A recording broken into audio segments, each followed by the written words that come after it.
What is up, guys? This is Kirim from the Trinity of Lift, and today I'm bringing all of you guys my brilliant Ritual Beast deck for this July 2015 ban list.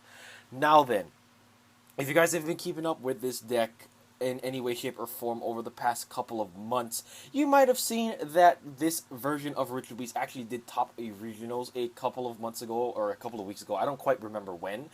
But yeah, a Gem Knight Ritual Beast deck actually topped a regionals a couple of weeks ago. And after seeing the build for myself, I was very much intrigued just because of the fact that by then I knew about that Brilliant Fusion engine, and I hadn't thought about adding the Brilliant Fusions into Ritual Beast before. So just the thought of it just made me had to go in and try the build out for myself. And after tweaking it for a little bit, I have settled upon this list to actually showcase to all of you guys today. So, of course, let's get right into it, starting off with the main deck as usual. So, of course, we're going to start off with the Spiritual Beast monsters first. We have our 3 copies of Spiritual Beast Cannahawk because he's the best one, so of course we have to have 3 of him. We have then the 3 copies of Ritual Beast Rampengu to act as our 3 copies of Foolish Burial. We have the 2 copies of Spiritual Beast Apelio to help us get stuff out of our grave and into our banish zone. And then finally we have the 1 copy of Spiritual Beast Petalfin to just act as another name in our deck. So that will be it for the fairly standard Spiritual Beast lineup. Moving on to the Tamers, we go straight into 3 copies of Spiritual Beast Tamer Elder because he of course is the best one, giving us extra normal summons. Then we have the 1 copy of Wen, the 1 copy of Zephyr-Pilica, and then finally the 1 copy of Lara. Now, I have decided to slim down on the Tamer lineup in this deck, specifically for the fact that I wanted to avoid breaking into only Tamers as much as I can. So, of course, I did decide to basically cut all the extra copies of any of the other Tamers that weren't Ritual Beast Tamer Elder, and basically just went from there. So, of course, that is why we only have the 6 Tamers in our deck. So then, moving on to our Gem Knight aspect of our deck, we have the 1 copy of Tourmaline, the 1 copy of Lazuli, and then finally the 1 copy of Performer Tricklon just to give us the Gem Knight Seraphonite axis, and also to help us go into some of our rank 4 XZs pretty darn quickly. So of course we have to have this all to support our Brilliant Fusion spell, which I'll get to in a little bit. So that will be it for the monsters. Moving on to the spells. Now, I will give a little disclaimer. The entire spell lineup is basically just consistency cards.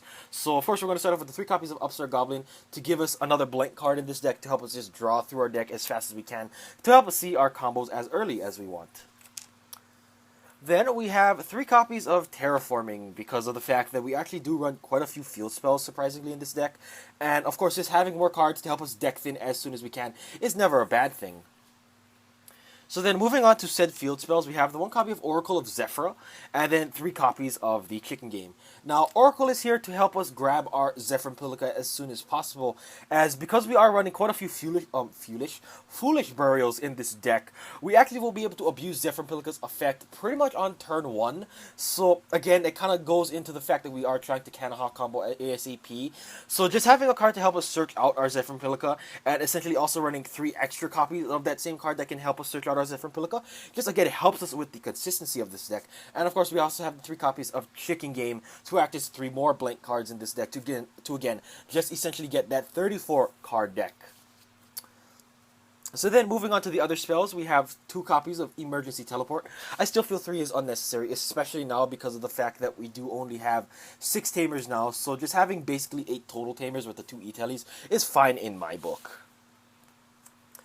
Then, of course, moving on, we have the namesake, I guess you could say, spell card in this spell lineup. We have the 3 copies of Brilliant Fusion, because, like I said, this is Brilliant Ritual Beast, and this card right here is one of the most important spells in the deck, of course. This essentially functioning as another copy of our Rampengus, or in and of itself a copy of Double Summon, which can be fairly helpful in certain situations. So, of course, we have these 3 Brilliant Fusions. And then finally, of course, the final spell is our 1 copy of Ritual Beast Bonds to help us avoid back row and to just help us with our OTKs and whatnot. So that will be it for the spell lineup. Moving on to the traps, it's a very compact, simplistic trap lineup. We have the 3 copies of Ritual Beast Ambush because it is our +1 trap, and we have to run through that, of course. And then, of course, we have the 3 copies of Steeds because Steeds is a really, really good disruptor trap, so of course we have to have 3 of that too. And of course, these are all searchable. So yeah, that'll be it for the fairly compact trap lineup. moving on to the extra deck now. We have our two Gem Knight Fusion monsters first up. We have our one copy of Prismara and our one copy of Seraphinite. Now then, we have the Seraphinite, of course, because like I said, this allows us to get a walking double summon onto our board to help us combo off as soon as we possibly can.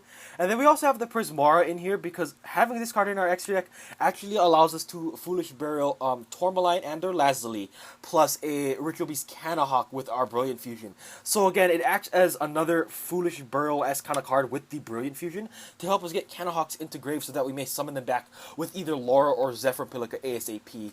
Again, just attributing it to trying to get that ulti Canahawk combo first turn. So we do have these Gem Knight guys.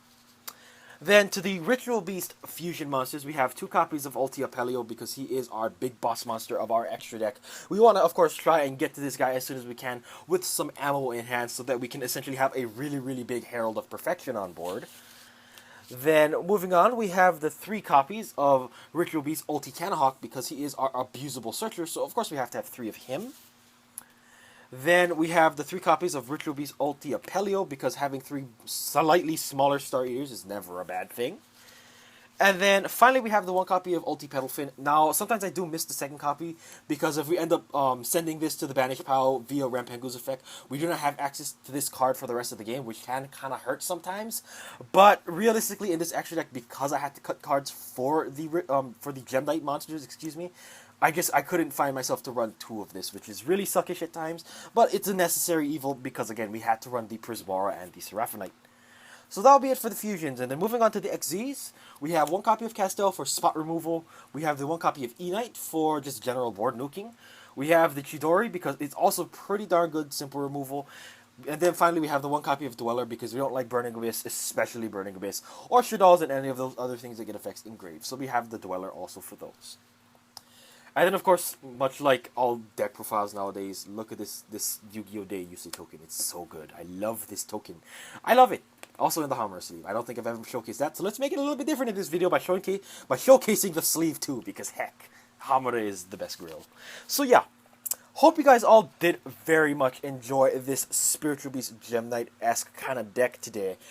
I will promise that this is probably going to be the last deck that I will be showing to you guys with the Brilliant Fusion engine, because what is it? This must have been like 2 decks in a row where I've showcased a Gem Knight build with other decks. So yeah, this should be the last one for a little bit. I don't know, like, it depends if I find another deck that can splash these cards in, but I highly doubt that. So yeah, for now, I hope you guys did all very much enjoy this video. Again, make sure if you have any comments, questions, concerns, or anything to say to me, make sure to always leave those in the comment section below, because I always do read my comment sections. And I usually will try to respond to almost all comments unless I feel that they're either too stupid or someone basically answered any questions or anything or said something already. So yeah, again, hope you all did very much enjoy, and I actually did realize that this deck profile went by fairly quickly than normal, so that's also pretty cool. So yeah, hope you all did very much enjoy. This is QRim from the Trinity of Lift, and of course, I'll see you guys in the next video. Peace out.